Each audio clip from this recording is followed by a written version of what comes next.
हे दोस्तों, आज हम मोटर इंश्योरेंस के बारे में विस्तार से जानेंगे। मोटर इंश्योरेंस कितने प्रकार के होते हैं, इनमें फ़र्क क्या होता है और कौन कौन से टर्म यूज़ किए जाते हैं मोटर इंश्योरेंस इंडस्ट्री में, और आपके गाड़ी का इंश्योरेंस प्रीमियम किन किन बातों पर निर्भर करता है। तो इस वीडियो को पूरा देखें ताकि आपको मोटर इंश्योरेंस संबंधित सारी जानकारी मिल सके। तो आगे बढ़ने से पहले आपसे एक रिक्वेस्ट है कि चैनल को सब्सक्राइब करें ताकि आपको बिजनेस रिलेटेड अपडेट्स मिल सके। मुख्यतः देखा जाए तो मोटर इंश्योरेंस दो प्रकार के होते हैं, पहला कॉम्प्रिहेंसिव और दूसरा थर्ड पार्टी इंश्योरेंस। पहले बात करते हैं थर्ड पार्टी इंश्योरेंस की। इसमें यदि आपने अपनी गाड़ी का थर्ड पार्टी इंश्योरेंस करा रखा है और यदि आपकी गाड़ी से किसी दूसरे व्यक्ति या उसके संपत्ति को कोई नुकसान पहुंचता है तो उस व्यक्ति को हर्जाना आपकी इंश्योरेंस कंपनी देती है। मान लीजिए आपकी गाड़ी से किसी दूसरे व्यक्ति का एक्सीडेंट हो जाता है और वह अपने इलाज के खर्च के लिए आपके ऊपर केस कर देता है कोर्ट में। इस केस में आपकी इंश्योरेंस कंपनी उस व्यक्ति द्वारा किए गए हर्जाने की रकम को आपकी इंश्योरेंस कंपनी भुगतान करेगी, क्योंकि आपने थर्ड पार्टी इंश्योरेंस ले रखा है। लेकिन यदि किसी दुर्घटना में आपकी गाड़ी को कोई नुकसान पहुंचता है या फिर आपकी गाड़ी चोरी हो जाती है तो इंश्योरेंस कंपनी आपको कोई पैसा नहीं देती है। इस कारण थर्ड पार्टी इंश्योरेंस काफ़ी सस्ता होता है।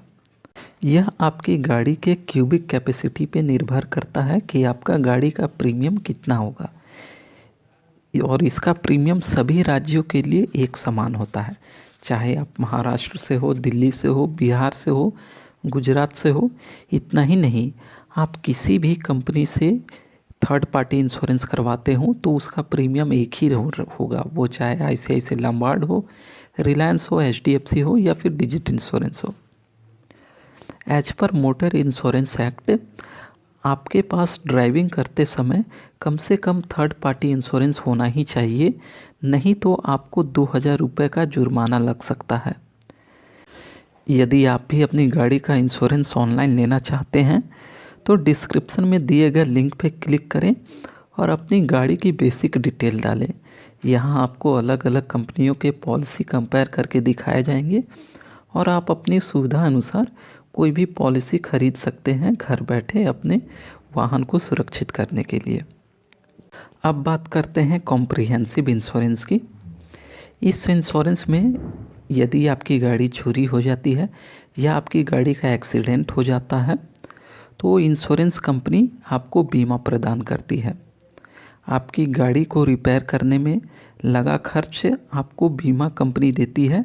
चोरी हो जाने के केस में गाड़ी का आईडीवी यानी कि इंश्योर्ड डिक्लेयर्ड वैल्यू, यानी कि आपकी गाड़ी का जो वर्तमान मूल्य है वो आपको इंश्योरेंस कंपनी पे करती है। इसके अलावा थर्ड पार्टी इंश्योरेंस की सभी सुविधाएं भी आपको इसमें मिलती है। यही दो मुख्य प्रकार का इंश्योरेंस होता है, कॉम्प्रिहेंसिव और थर्ड पार्टी इंश्योरेंस। लेकिन आपने ऑन डैमेज या स्टैंड अलोन के बारे में सुना होगा। असल में कॉम्प्रिहेंसिव में on damage plus third party insurance cover होता है। ऑन डैमेज इंश्योरेंस का मतलब हो गया आपकी गाड़ी के चोरी हो जाने पर या एक्सीडेंट हो जाने पर आपको मिलने वाला क्लेम का इंश्योरेंस। आइए समझते हैं आपको ऑन डैमेज इंश्योरेंस की ज़रूरत कब पड़ती है। जब भी आप नई गाड़ी खरीदते हैं तो आपको लंबे समय के लिए थर्ड पार्टी इंश्योरेंस मिलता है। जैसे कि 2 व्हीलर में आपको 1 साल का कॉम्प्रिहेंसिव और 5 साल का थर्ड पार्टी इंश्योरेंस मिलता है। वहीं 4 व्हीलर के केस में आपको 1 साल का कॉम्प्रिहेंसिव और 3 साल का थर्ड पार्टी इंश्योरेंस मिलता है। मान लीजिए आपने नई कार खरीदी है 5 जनवरी 2022 को, तो आपका कॉम्प्रिहेंसिव इंश्योरेंस 4 जनवरी 2023 को समाप्त होगा। वहीं थर्ड पार्टी इंश्योरेंस 4 जनवरी 2025 को समाप्त होगा।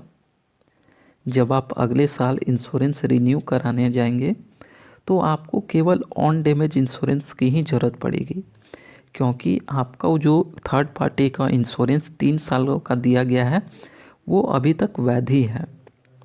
अब बात करते हैं एड ऑन्स की। ये एडिशनल फैसिलिटीज़ होती हैं जो आप अपने इंश्योरेंस कवरेज में ऐड कर सकते हैं। कुछ प्रमुख एड ऑन्स इस प्रकार हैं। जीरो डेप्रिसिएशन, इसमें आपको एक्सीडेंटल केस में गाड़ी के रिपेयर होने पर पूरा खर्च मिलता है। जनरली क्लेम किए गए अमाउंट का कुछ परसेंट कंपनी पे करती है और कुछ परसेंट ग्राहक को पे करना होता है कॉम्प्रिहेंसिव इंश्योरेंस में। वहीं यदि आपने जीरो डेप्रिसिएशन एड ऑन ले रखा है तो कंपनी आपको 100% क्लेम अमाउंट पे करेगी। पर्सनल एक्सीडेंट कवर, इसमें गाड़ी के मालिक सह चालक की यदि मृत्यु हो जाती है एक्सीडेंट में तो उसके परिवार वालों को 15 लाख रुपए तक का बीमा राशि प्रदान करती है insurance company. Road side assistant, इसमें यदि आपकी गाड़ी किसी दूर दराज इलाके में ख़राब हो जाती है तो आप अपनी इंश्योरेंस कंपनी में फ़ोन करके ये सुविधा ले सकते हैं जिसमें आपको ऑन साइट असिस्टेंट मिलता है। यदि आपकी गाड़ी को टो करके गैरेज में ले जाना हो तो ये खर्च भी इंश्योरेंस कंपनी ही उठाएगी। इंजन प्रोटेक्शन, यदि आप किसी ऐसे इलाके में रहते हैं जहां ज़्यादा बारिश होती है और बाढ़ का खतरा बना रहता है तो आपके लिए ये ऐड ऑन फ़ायदेमंद होगा। इसमें आपके गाड़ी का इंजन यदि बारिश के कारण या बाढ़ के कारण ख़राब हो जाता है तो उसका भुगतान इंश्योरेंस कंपनी करती है। कंज्यूमेबल्स, इसमें आपको गाड़ी के रिपेयर किए जाने के दौरान इस्तेमाल किए जाने वाले nut bolt, screw, grease, lubricant, engine oil, distil water का कवरेज मिलता है। रिटर्न टू इनवॉइस, जैसे जैसे आपकी गाड़ी पुरानी होती जाती है इसकी मार्केट वैल्यू घटती जाती है, लेकिन इस एड ऑन में आप अपनी गाड़ी चोरी हो जाने के केस में आपके इनवॉइस में जो भी रकम दर्ज है यानी कि आपने जितने में गाड़ी खरीदी है उसका पूरा पैसा आपको इंश्योरेंस कंपनी देती है। आप अपनी सुविधा अनुसार अपनी मोटर इंश्योरेंस पॉलिसी को कस्टमाइज कर सकते हैं। आप इसमें जितना ज़्यादा ऐड ऑन और फीचर इसमें ऐड करेंगे आपका इंश्योरेंस प्रीमियम उतना ज़्यादा बढ़ता जाएगा। अब बात करते हैं डिस्काउंट की। मोटर इंश्योरेंस में एनसीबी यानी कि नो क्लेम बोनस का अहम रोल है। यदि आपने पिछली पॉलिसी में कोई क्लेम नहीं लिया है तो अगले इंश्योरेंस रिन्यूअल में कुछ डिस्काउंट मिलता है जो कि इस प्रकार है। उदाहरण के तौर पे यदि आपने पिछले 2 सालों में कोई क्लेम नहीं लिया है तो तीसरे साल इंश्योरेंस प्रीमियम में आपको 35% का नो क्लेम बोनस मिलता है जिससे कि आपका प्रीमियम थोड़ा सस्ता हो जाएगा।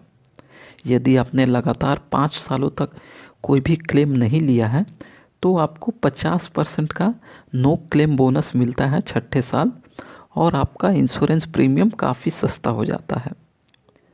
और यदि आपने किसी भी वर्ष आपने कोई इंश्योरेंस क्लेम किया है तो आपका एनसीबी अगले वर्ष घट के फिर से 0 हो जाता है और आपका इंश्योरेंस प्रीमियम महंगा हो जाएगा।